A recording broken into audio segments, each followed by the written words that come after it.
Hello everyone.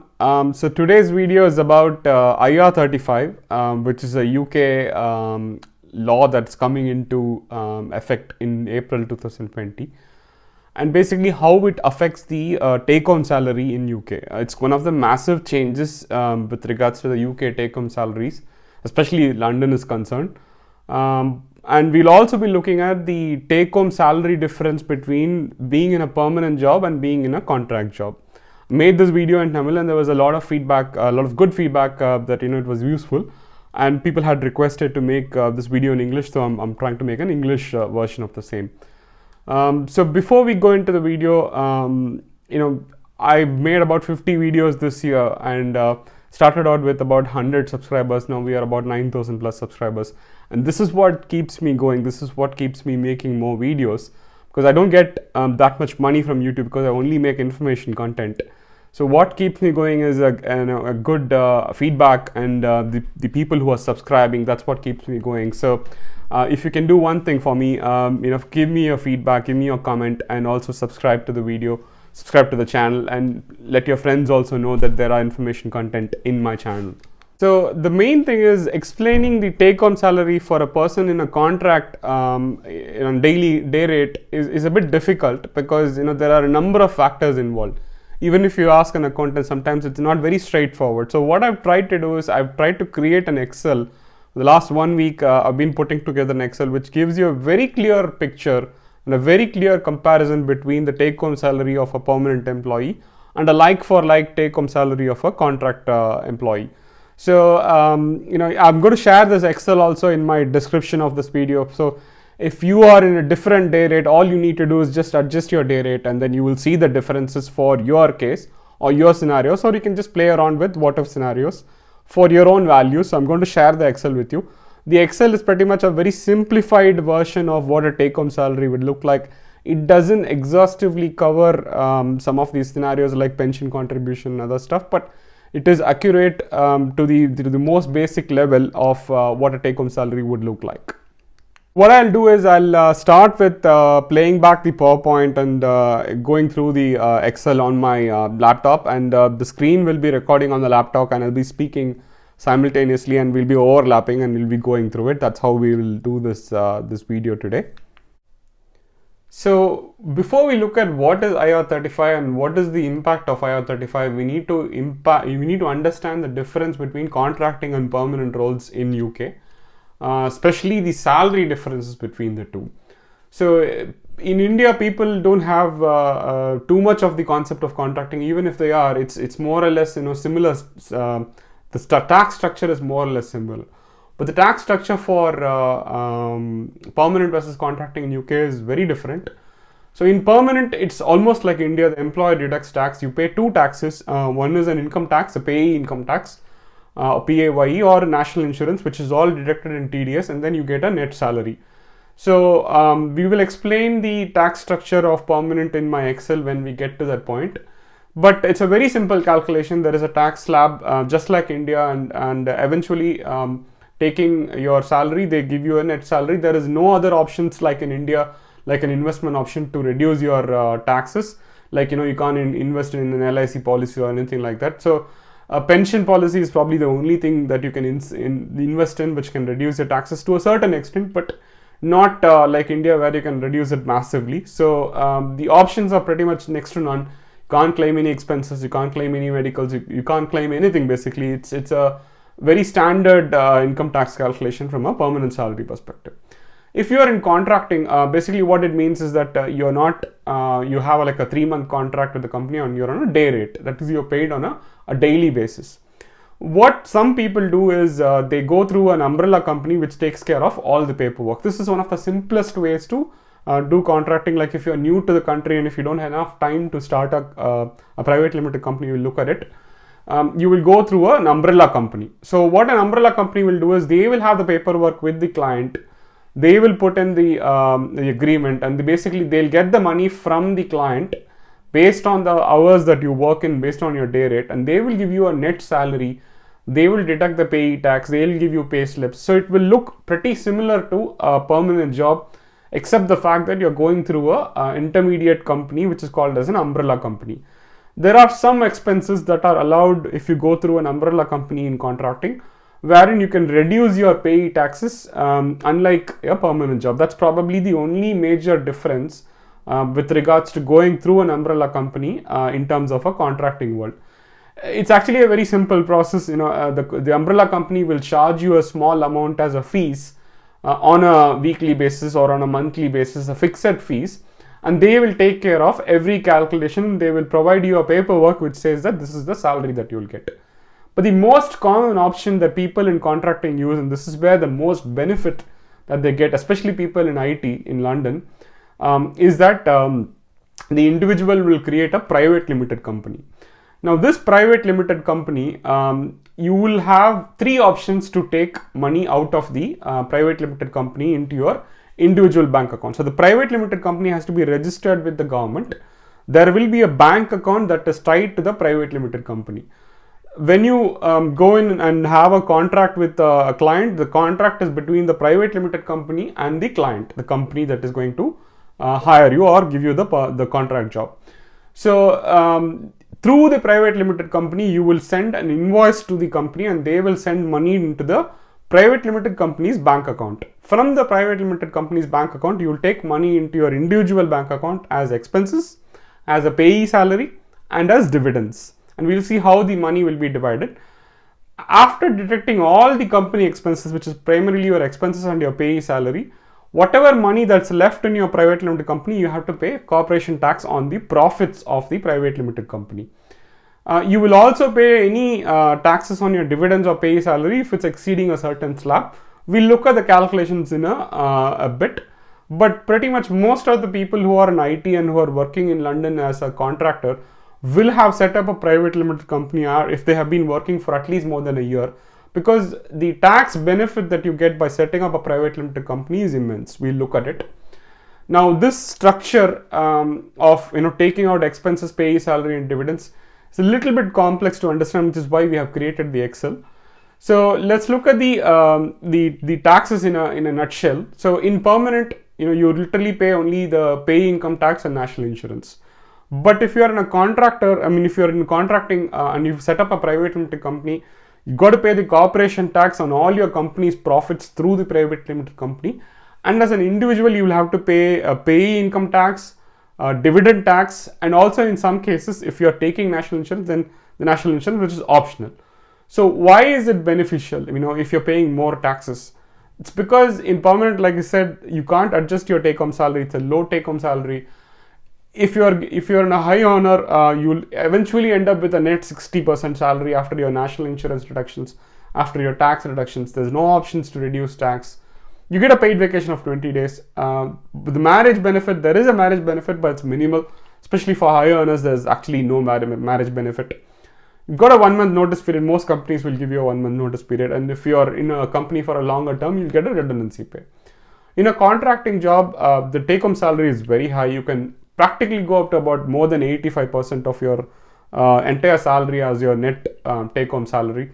You also have the option of, if you are cleverly accounting it, you can also have the option of paying zero tax or minimum tax basically. The disadvantage is that if you're on a vacation, you don't get paid. If you don't go to the job on that day, you don't get paid for that day. But contrary to that, if you are married, then and if your spouse is not working, the benefit is much, much higher. The notice period is usually shorter. They can let you go in a week or even lesser as per the terms and conditions of your contract. But the salary, for the money that you earn, you can keep it in your private limited company, the company account, company's bank account, and you can withdraw it as a salary for a lot of time. In fact, you'll see in the calculation that in some scenarios, you can even withdraw it for 5 or 6 months without having to work, and the same salary that you would have been able to withdraw if you are working, you can withdraw it from your company account even without work for a few months in terms of contracting. So this kind of nullifies the possibility of that there is no notice period or there is no redundancy pay, because you can keep the money in your private limited company's bank account and you can withdraw the salary through the accounting process that I'm going to explain in a bit. So that's in a nutshell what's the differences between a permanent salary and a contracting salary, and the main benefits and differences. So I mentioned the marriage benefits. What are the actual marriage benefits? If you are married and if your spouse is not working, then you can make them a director of your private limited company, and they are basically an employee. So they get a separate payee tax allowance of 12,500, which is tax free for the entire year. And you can also have their own separate dividend allowance, their own slabs, and they can also claim their expenses. So this is actually for high earners, especially people on higher contracts like 500 pounds and above. This is actually very beneficial. You see it in the calculations. Now, what are the expenses allowed in a private company? This is actually a moot point with IR35 coming into picture, because it's kind of nullifying that, but still you can pretty much claim a lot of stuff in a private limited company as expenses. You can claim for stationery, laptops, mobiles, tablets, all electronic equipment that are related to IT field, printers, scanners. You can also claim some mileage for driving. You can claim some travel costs, like if you are going to a particular location for less than 24 months, you can claim some of the travel costs, but not more than 24 months to the same job, the same location. You can claim some of the flight charges. You can say that it was for business purposes, that I was going to see a prospective client. In IT, it's actually easier because you can always show that there was an IT client that I went to speak to. You can claim your broadband cost. You can claim some of the parking cost. You can actually claim some of the airfare for both self and the spouse, because if they are a director, you can say that they were also part of the company. But it's a comprehensive topic. It's a wide-ranging what can be claimed, what cannot be claimed. It's a wide-ranging topic. But eventually, it's a moot point, like I said, because the IR35 is going to impact the whole thing. So at the moment, all you need to know is that this claiming expenses is actually going to reduce the take-home salary. And when we get into the calculation, I'm going to show you a value, an amount that you can claim on a monthly basis. And I just wanted to give you a few examples to say that how can you claim that much amount. These are all some of the examples why you will be able to claim that much amount on a monthly basis going and spread out in a year. Like for example, some of the costs like flight costs, travel costs, they won't happen every year, every month. But even if it happens like once in a year, it's like 1,500 pounds for the flight cost that you can actually claim back as part of expenses in your company claims. I've created an Excel, and I'm going to share this Excel also with you, like I said in the beginning of the video. So in this Excel, I've put in all the formulas and calculations for both permanent and contracting, and I'm trying to explain it in detail in the video. So let's go into the Excel. So we'll start with a permanent salary calculation example. This I have assumed 84,000 pounds salary, and the tax bracket or the tax calculation is very simple for a permanent salary. So up to 12,500 pounds, there is no tax, 0% tax. That's the first slab. 12,500 to 50,000, that's the next slab, and that's 20%. 50,000 to 150,000 is about 40% tax, and above 150,000 is 45% tax. And there's one exception rule for above 100,000. That's for the amount between 100 to 125,000. That's a 20% additional tax which the Labour government introduced. Now this is kind of a 60% tax scenario, which we'll explain when we look at a permanent salary of above 84,000. So in the salary of 84,000, if you break it down into these three slabs, it falls into these three buckets. And eventually for the first 12,500, there's no tax. For the next 37,500, if you calculate the 20% tax, it's 7,500. And the remaining amount is calculated 40%, which is 13,600. So your total tax on a yearly basis is 21,099. And breaking it down, the monthly income tax will be about 1,758 pounds. National insurance calculation will work a little bit different. So the national insurance will start if your monthly salary, so the pay tax is based on a yearly salary, whereas the national insurance calculation is based on a monthly salary. So the national insurance calculation will be if you are earning between 719 to 167, that's a 12% national insurance between that amount. If you're earning less than 719, then you will not get any national insurance. So the 12% national insurance will be 413 pounds, the full national insurance. In this example, or in a normal calculation, above 4,167 pounds, whatever salary you get, it is taxed at 2% national insurance.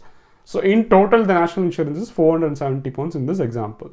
So the total deductions are for the pay tax is 1,758, national insurance is 470. So if you take out all the deductions, your net monthly salary is about 4,700 pounds for a yearly salary of 84,000 pounds for a monthly salary of 7,000 pounds. So this is kind of a simple example of a permanent calculation. So we'll look at one more example where I'll show you the above 100,000 rule. So in this example, I've taken a salary of 125,000 to show you the full impact of the 100,000 rule. So the other calculations are all similar. You will get the 20%, 40% as per the slabs. But after 100,000 pounds, they take away £1 for every £2 that you are earning from your personal allowance. Which means that if you are earning 25,000 pounds more than your more than 100,000, they take away the entire 12,500 of the personal allowance which they given, and you're retrospectively taxed 20% on that, as if you had never had a personal allowance, which means it's an additional 5,000 pounds tax that is added to your tax structure. So if you're earning 10,400 pounds monthly, you will eventually get a net monthly salary of 6,336 pounds. Now this is very important because if you're earning 100,000 pounds, your take-home salary is about 5,500. If you're earning about 125,000 pounds, your take-home salary is about 6,300. So even though your monthly salary is increased by about 2,000 pounds, your net take-home is increased hardly by about 700 or 800 pounds. So let's look at an equivalent contract rate to start with. For example, if somebody is working on a 350 pound daily rate, for the calculation, what I have assumed is that they will not be able to work all throughout the year. Like in a permanent job, they will also have some days off. So for an apple to apple comparison, I'm assuming that they don't work about 18 days in a year roughly. Also you take out the weekends and all the public holidays from the calculation, so which leaves out around 234 days in a year, and I'm roughly working it out about 20 days in a month. That's what they're going to work throughout the entire year. And so if you use that as a simple calculation basis, then you get about, for 350 pounds, 20 days in a month, you get about a monthly income of 7,000 pounds. You spread it out over the year, it's a 84,000 pound salary or 84,000 pounds yearly income. This is the company income. So like I said, the easiest option is to take only 12,500 pounds as a payee salary for the self. And if you don't have a spouse, or if the spouse is working already and you can't add them as a director, then the payee salary that you will give is only for yourself. And then, like I said, I've assumed 12,000 pounds as expenses in a year. Now, after you've taken out your expenses and after you've taken out your pay salary, the remaining amount, if we take it out as dividends, for example, if we take up to 37,500 pounds as dividends, why? Because the dividend tax calculation works like this. For the first 2,000 pounds, there is no tax on the dividends, it's 0% tax. For the up to 37,500, between 2,000 and 37,500, there's only a 7.5% dividend tax. So eventually, if you take up to 37,500, you pay a dividend tax for the total year up to 2,600 pounds. Now, if you work out the monthly dividend tax, it's about 222 pounds. So the dividends before tax on a monthly basis is 3,000 pounds, and net dividend after you pay this 222 pound tax is about 2,900 pounds. So these are the three components that you can take in a month to minimize your taxes, which is your expenses of about 1,000 pounds.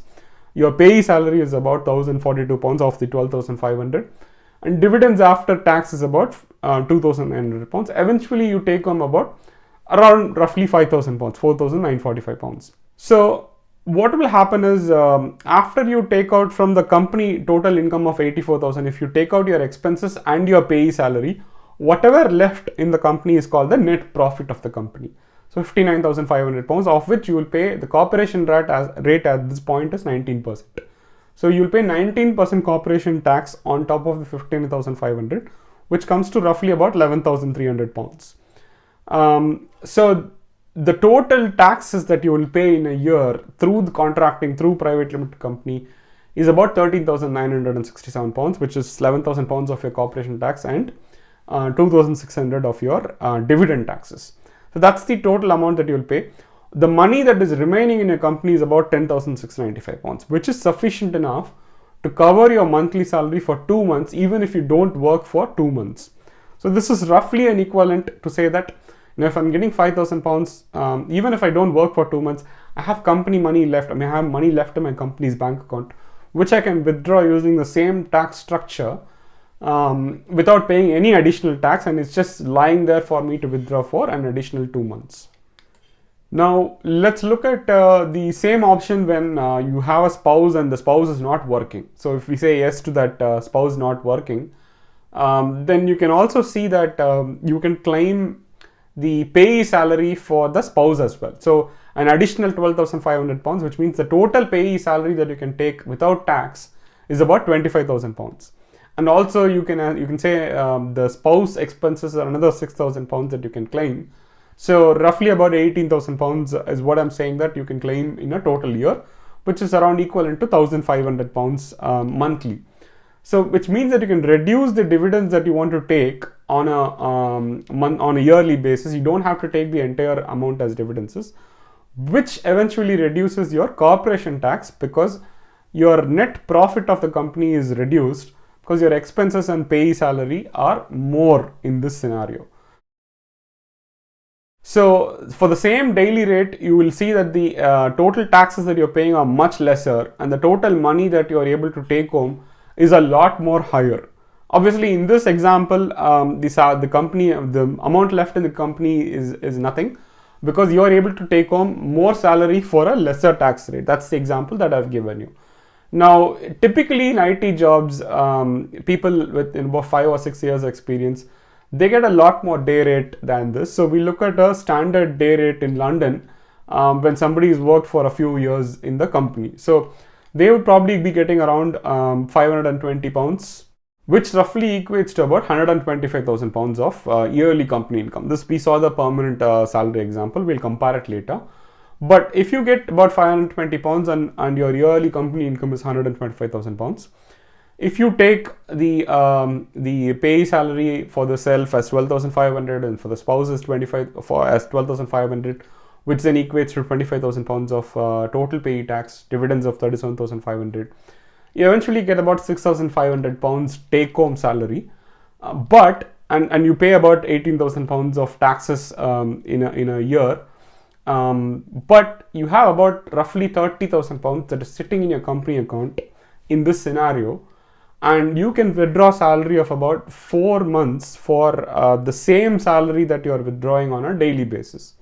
So this is the option that you can have, where you pay taxes as £18,000, but you have money left in your company account and you can keep withdrawing it for 4 months without work. Even if you don't work, like you work in a year and you don't work for the next 4 months, you can keep withdrawing the salary. What I've done now is I've created a comparison between the permanent salaries and contract salaries, and we'll look at it. So the same salaries, a like for like example, dollar value or amount value, is that if you're getting a £50,000 permanent salary and £50,000 in contracting through a day rate of £208, so you get a monthly net salary of about £3,000 in permanent and about £4,000 in contracting. So roughly about £900 to £1,000 differences in the take home salary that is possible. And from a tax wise, total yearly taxes that you pay is about £10,000 or £11,000 lesser in contracting. So obviously, as you can see, the money that you can get out of contracting here in this scenario is a lot more higher. So this is the first example where we're comparing a £50,000 example, and the difference in the monthly salary will keep going higher and higher as we go to higher salaries or a normal IT salary basically. So let's look at a little bit higher salary. So if you're taking about £84,000 as permanent salary, then as we saw in the example in the calculations, the monthly net salary is about £4,700. And as we saw in the contracting, the monthly net salary is about £6,100. It's like £1,400, £1,500 that you can take higher on a monthly basis from your company if you are in a contracting and you've set up a private limited company. So the total taxes that you will pay in a year in terms of permanent is about £27,000, whereas you pay only about £10,000 in a contracting. So eventually about £16,000 lesser taxes that you can pay. Now let's take even more higher, 125,000 pounds, and compare it. So in this scenario, you see that the first example that we described, 125,000 pounds, you'll see the monthly net salary is the same. So this might look like a comparison where, you know, when I'm getting a higher contract, why is the monthly salary almost the same as permanent? But the answer is the money left in the company account. The calculation that we've done here is that you pay eventually 18,000 pounds lesser tax, but you have about 28,000 pounds left in the company account, which you can sustain for 4 months without salary, and you can keep drawing the same amount, which you don't have in a permanent job. So that's the calculation difference in this scenario. Now we'll look at a slightly different variation of the same 125,000 pounds. If you don't want to leave the company, if you don't want to leave the money in the company account. So in this example, we're not leaving any money in the company account. We're trying to withdraw everything basically. So if you do withdraw everything as pay tax, you will start paying a little bit, but eventually still you're paying about 30,000 pounds lesser than a permanent job, and you can take about 2,500 pounds higher than a monthly net salary as compared to a permanent in the same salary. So 125,000 pounds of permanent salary will give you only about 6,000 pounds monthly take home, whereas for the same contract amount for 520 pounds, you'll get about 8,900 pounds, which is about 2,500 pounds higher. Now, that's not the end of the story, because we need to look at comparable salaries. We've been doing a dollar comparison or an amount comparison now, but the real world comparison is on this comparable salaries, and this is why it's more different, more interesting, because for a person with the same number of experience and same years of experience and same skill sets, they'll probably be earning about 50,000 pounds in IT, let's say for about 7 or 8 years of experience. They can get about 500 pounds plus in a contract role, in London especially. So which means the actual comparison is between a person who's earning 50,000 in a permanent job versus a person who's earning 520 pounds in contract job, and which translates to a monthly net salary difference of about 6,000 pounds, 5,700 pounds in this scenario, in this example. And this is where the true impact comes in, because a person in a permanent job will earn a lot lesser than a permanent in a contract role with the same amount of experience, with the same number of years of experience. So if a person earns 3,000 pounds in a permanent job net salary, a person in a contract role for the same amount of experience, same years of experience, especially in IT, can earn up to about 8,900 pounds. And the difference is staggering here, which is about 5,700 pounds difference in this example that I am showing you. So why is this comparable salaries more important to understand? Because people in London, people in UK getting more than 5,000 pounds is very, very rare. In fact, the survey and the statistics released by the government says that less than 1% of the UK population actually get this kind of salary, net salary of more than 5,000 pounds per month. Mostly in IT, it's like the CIOs, CTOs, IT directors and CEOs who get this kind of salary. And generally people with more than 20 years of experience who will get this kind of salary. But in an IT contract, it is so easy to get about 9,000 pounds net salary per month, because there are so many people who are on that kind of salary, especially in London. Again, government statistics says that there are about 2 million people in UK on contracts, and most of them are in IT contracts as well, like business analysts, testers, IT consultants, normal skill sets. People with less than 5 years of experience are also sometimes getting these kind of salaries. So this is the true world comparison between permanent and contracting as far as UK is concerned. So these are the people who are going to get impacted. So what is IR35? Now you will better understand what is IR35. So IR35 was a regulation that was introduced way back in 2000, about 20 years back. It's a regulation that determined whether you are providing services like a contractor or you are working as an employee for that organization. A private limited company is supposed to provide services to an organization. It's not supposed to be a pseudo entity for working like an employee for a company, just setting up a private limited company and going into work like an employee and let's call it a contract. So it's not supposed to have been like that from the beginning. That is why the regulation of IR35 was introduced. Even though a lot of people do it today, it wasn't the intent behind setting up private limited companies. So we look at the IR35 applicability. It's actually not very straightforward. It's very complex because it's a regulation. It's a law. So if you need to interpret a law, there are a lot of things that you need to read, and it's a huge comprehensive regulation. But we look at the primary factors that determine the applicability. Again, this is a guideline. If you think it is applicable to you, you need to seek professional help. But the primary factors that determine the applicability are control, substitution, and obligation. So we look at these three factors in a bit more detail. So control, can the employer control the hours of your work? Can the employer control the location of your work?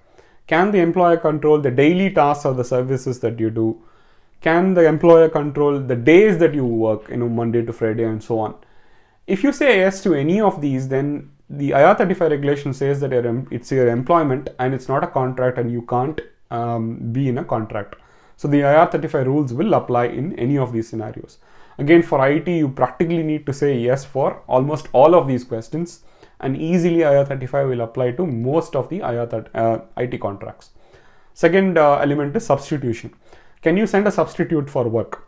Can you choose who the substitute is going to be without consulting the employer? And will the employer accept your substitute in your place to do the same work that you are doing on a daily basis? If you say no to any of these, then it's an employment and it's not a contract as per IR35. IR35 rules will apply.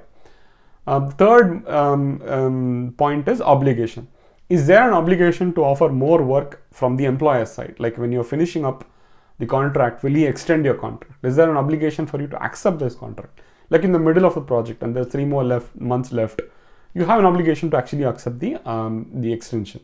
And is there an obligation to offer and complete the notice period? Like you can't leave, like tomorrow I'm leaving, you don't generally leave. Even in a contract, in IT contracts especially, people do give notice periods. Like I'm going to leave in a couple of weeks or 4 weeks, I'll hand over. There's a transition involved. But if you say yes to any of these obligations, then it's an employment as per IR35. It's not a contract, and IR35 rules will apply. In fact, all of these three rules, all of these three components, if you actually look at it, every single question in these components will apply to IT contracts. And even if any one of them you had said yes or no to those questions, then IR35 rules will definitely apply. And in general, 99% of the IT contracts in London, in UK, IR35 rules are going to apply. So, like I said, most of the IT contracts will be impacted. So what are the timelines of IR35 and why now? Why are everyone talking about it when it was introduced in 2000? Even though it was introduced in 2000, it was made mandatory in the public sector contracts in about April 2017, about 2-3 years back. So if it is made mandatory, then the employer has to determine if a contract is under IR35 or not. But in private sector today, contractor or the individual has to determine if the contract is in IR35 or not the employer. So most of the contractors or individuals, they've been saying, I don't understand the clause, or I don't think it is applicable to me. And you can always say it's a wide-ranging regulation, so I didn't actually understand it, so you can always get away with it. But from April 2020 onwards, even for private sector, it's going to be made mandatory, which means that every single company in UK needs to determine whether every contract that they have with the contractor is inside IR35 or not. And they cannot say that I don't understand the law, because they need to read every single element of the law. And if they do that, they are practically going to bring every contract into IR35 pretty easily, because the companies will have to obey by the regulations. Today, the contractors had to interpret the law and they were actually getting away with it. There are a lot of free IR35 calculators online which you can use. You can pretty much ask the same questions that I had put in this PowerPoint, but you can do it and you can basically understand, you can determine, see if there are any other options where you can get away with saying that I am not under IR35. But remember this, that if you appeal against an employer's decision or the government's decision saying that you are going to be under IR35, and if it turns otherwise, then your financial records for the last 20 years from the time the regulation was introduced can be investigated, and retrospective penalties can be applied because you've been under IR35 but you've been claiming expenses and you've been running a private limited company. So the penalties could be huge. What is the impact? So You will not be able to invoice through the private limited company. You will not get the money into the private limited company like you used to do.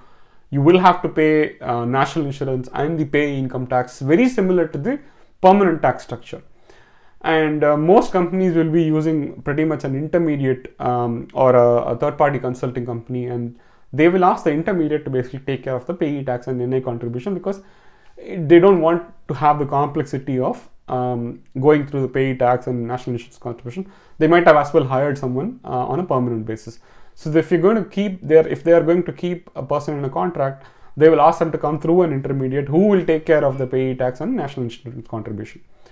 So what I assume will happen, what I've seen happening in most cases, is that people will start using an umbrella company who will then be the intermediate, who will then have the contract with the organization.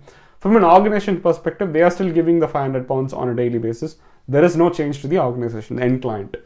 The umbrella company will take the onus of calculating the payee tax, the national insurance, the documentation. That always happens even today for the small percentage who are using it. Some of the contracts could also be offered as a permanent employment without using the umbrella company. But eventually what contractors will see is that they'll see a significant monthly reduction of their net monthly salary. In some cases, as we saw in the permanent to contract example, their monthly salary can go down by 3,000, 4,000 pounds, which is up to 40 to 50,000 pounds. Like somebody is earning a monthly salary of 8,000, 9,000 pounds, it can go down to about 4,000 to 5,000 pounds.